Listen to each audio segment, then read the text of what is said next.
মৰমৰ ছাত্ৰ-ছাত্ৰীসকল, আজি আমি অনুশীলনী 8.1 কুৱেশ্যন নম্বৰ 10 বিষয়ে আলোচনা কৰিম। ত্ৰিভুজ পি কিউ আৰৰ কিউ কোণ সমকোণ আৰু P R plus Q R equal 25 centimetre আৰু P Q equal 5 centimetre. Sine P cos P আৰু টেন পিৰ মান উলিওৱা। এতিয়া প্ৰথমতে আমি কি কৰিম, দিয়া আছে দি পেলাই যিকেইটা দিয়া আছে সেইকেইটা লিখি লওঁ। দিয়া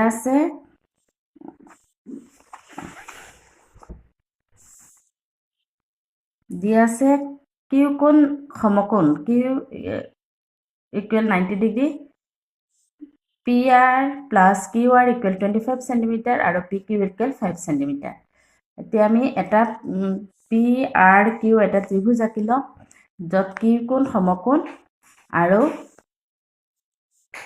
অকল কিউ কোণ সমকোণ হিচাপে আমি এটা পি কিউ আৰ ত্ৰিভুজ আঁকি লওঁ। এতিয়া আমি কি কৰিব লাগিব, P R plus Q R, P R কোনটো এইটো অতিভুজ, P R plus Q R এই দুইটা প্লাছ কৰিলে আমাৰ কিমান হয় 25 সেণ্টিমিটাৰ। এতিয়া আমি ইয়াৰ পৰা পি আৰ ইকুৱেল কি লিখিব পাৰিম 25, কিউ আৰটো এইটো সাইডত নিলে কি হৈ যাব মাইনাছ কিউ আৰ, মানে পি আৰটো লিখিব পাৰিম আমি কি 25 মাইনাছ কিউ আৰ সেণ্টিমিটাৰ। এতিয়া আমি কি কৰিব লাগিব, এইটো পাইথাগোৰাছৰ সূত্ৰ ইউজ কৰি পেলাই মান উলিয়াব লাগিব। এতিয়া পাইথাগোৰাছৰ সূত্ৰ ব্যৱহাৰ কৰি পাওঁ ত্ৰিভুজ পি কিউ আৰৰ কি হ'ব, ত্ৰিভুজ পি কিউ আৰৰ P R square equal P Q square plus Q R square, P R square equal P Q square plus Q R square. ইয়াৰ পৰা আমি কি কৰিম, পি আৰৰ ঠাইত কি লিখিম 25 মাইনাছ কিউ আৰ, পি আৰৰ ঠাইত আমি লিখিম 25 মাইনাছ কিউ আৰ, হল স্কোৱাৰ আছে গতিকে এইটো হোল স্কোৱাৰ হ'ব, ইকুৱেল কি হৈ যাব পি কিউৰ মান কিমান আছে, পি কিউৰ মান আমাৰ দিয়া আছে পি কিউ ইকুৱেল 5 সেণ্টিমিটাৰ। এতিয়া ইয়াত পি কিউৰ ঠাইত লিখি দিম 5 আৰু স্কোৱাৰ আছে 5 square plus Q R square. এতিয়া আমি কি হ'ব, এইটোত আমি এইটোক ভাঙিব লাগিব, এইটো এ মাইনাছ বি হোল স্কোৱাৰৰ সূত্ৰত নিব লাগিব। এ মাইনাছ বি হোল স্কোৱাৰৰ সূত্ৰ কি আছিল, A square minus 2ab plus B square. এতিয়া এইটোক ভাঙিলে কি হ'ব, এইটো হ'ল আমাৰ এ স্কোৱাৰ মাইনাছ এইটো হ'ল 2ab, গতিকে এইটো হ'ব, তাৰপিছত এইটো হ'ব এ স্কোৱাৰ মাইনাছ 2ab প্লাছ এইটো হৈ যাব বি স্কোৱাৰ, ইকুৱেল কি হৈ যাব 5 স্কোৱাৰ 25, 5 স্কোৱাৰক আমি ভাঙো 5 স্কোৱাৰ মানে কি 5 গুণ 5 দুটা পূৰণ 5 গুণ 25 আৰু কিউ আৰ স্কোৱাৰ হ'ল কিউ আৰ স্কোৱাৰ। এতিয়া কি কৰিম 25 স্কোৱাৰ তাৰমানে 25 ইনটু 25 কি হৈ যাব 625 মাইনাছ কি হৈ যাব 25ৰ লগত 2 পূৰণ কৰিলে কিমান হ'ব 50 Q R plus Q R square equal 25 plus Q R square.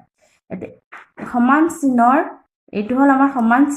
চিনৰ দুইটা ছাইডত কিউ আৰ স্কোৱাৰ আছে আৰু দুইটা প্লাছত আছে, ইয়াতো আমাৰ প্লাছ চিন আছে ইয়াতো প্লাছ চিন আছে। আমি আগতে পাইছিলোঁ সমান চিনৰ দুটা ছাইডত যদি একে সংখ্যা থাকে তেতিয়াহ'লে এই দুটা আমি কাটি দিব পাৰিম। ইয়াত প্লাছ কিউ আৰ স্কোৱাৰ আছে, আকৌ সমান চিনৰ এইটো ছাইডতো আছে প্লাছ কিউ আৰ স্কোৱাৰ, গতিকে এই দুটা আমাৰ কাটা যাব। এতিয়া থাকিব আমাৰ কি মাইনাছ 50 কিউ আৰ ইকুৱেল 25 আৰু এইটো 625ক আমি সেইটো ছাইডত লৈ গ'লোঁ 25 মাইনাছ 625। এতিয়া ইয়াত যদি আমি এই 50টো কিউ আৰৰ লগত কি আছে ইনটু 50 লগত কিউ আৰ ইনটু আছে, গতিকে কিউ আৰটো আমাক অকল ৰাখি দিলোঁ, এইটো ছাইডত ৰাখি দিলে মাইনাছ 50টো আমি সেইটো ছাইডত নিলে কি হৈ যাব, ইয়াত পূৰণ আছে এইটো ছাইডত গ'লে হৰণ হৈ যাব, তলত আহি যাব, আৰু এইটোৰ পৰা এইটো মাইনাছ কৰিলে কি হ'ব আমাৰ ডাঙৰ সংখ্যা 625 গতিকে চিন মাইনাছ হ'ব, আৰু এইটোৰ পৰা এইটো বিগ যদি কৰোঁ আমি কি হৈ যাব 600। এতিয়া 0 0 কাটা যাব, 5 দিয়ে 60 কাটো যদি কেইবাৰ যাব 12 বাৰ, 5 বাৰ 60, এতিয়া কিউ আৰ ইকুৱেল কি হৈ যাব 12। এতিয়া আমাৰ কি হ'ব পি আৰটো আমি কি পাইছিলোঁ P R equal 25 minus Q R, এতিয়া PR ইকুৱেল 25 মাইনাছ QR মান হ'ল 12 বহুৱাই দিলোঁ বহুৱালে কি হৈ যাব PR ইকুৱেল এইটোৰ পৰা এইটো বিগ কৰি কিমান হ'ব 13 PR ইকুৱেল 13 সেন্টিমিটাৰ এতিয়া আমি এই ত্ৰিভুজটোত কি পালো PQ আমাৰ দিয়া আছিল 5 সেন্টিমিটাৰ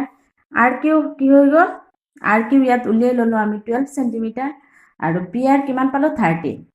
ইয়াত লিখি ললো PQ 5 সেন্টিমিটাৰ RQ হল 12 আৰু PR হল 13 এতিয়া আমি sin কি উলিয়াব লাগিব sin P তাৰ মানে এই কোণটো হল আমাৰ sin P এই কোণটোৰ অনুপাত উলিয়াওতে ইয়াৰ লগত লাগি থকাটো হ'ব আমাৰ B ইয়াৰ বিপৰীতটো হ'ব P আৰু এইটো হল কৰ্ণ এইটো হ'ব H এতিয়া sin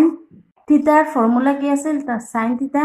some people have curly brown hair turned perfectly black sin theta equal P by H cos theta equal B by H tan theta equal P by B এতিয়া sin theta equal P by H হলে আমাৰ কি হ'ব ইয়াত আমি লিখি লম এতিয়া B এইটো P এইটো আৰু H এইটো P by H হলে P হ'ব RQ আৰু H হ'ব কি PR গতে sin theta equal কি হ'ব RQ by PR এতে RQ মান আমাৰ কিমান আছে RQ মানে হল QR RQ বা QR লিখিলে হ'ব হল 12 আৰু PR হল 13 ঠিক একে cos P ইকুৱেল হৈ যাব কি cos P hall B by H B হ'ব PQ আৰু H হ'ব PR PQ by PR ইয়াতো আমি PQ মান আগত পাইছো আমি 5 আৰু PR ৰ মান হল 13 tan P ইকুৱেল কি হৈ যাব tan হল কি P by B হলে RQ by PQ RQ হল 12 আৰু PQ হল 5 Thank you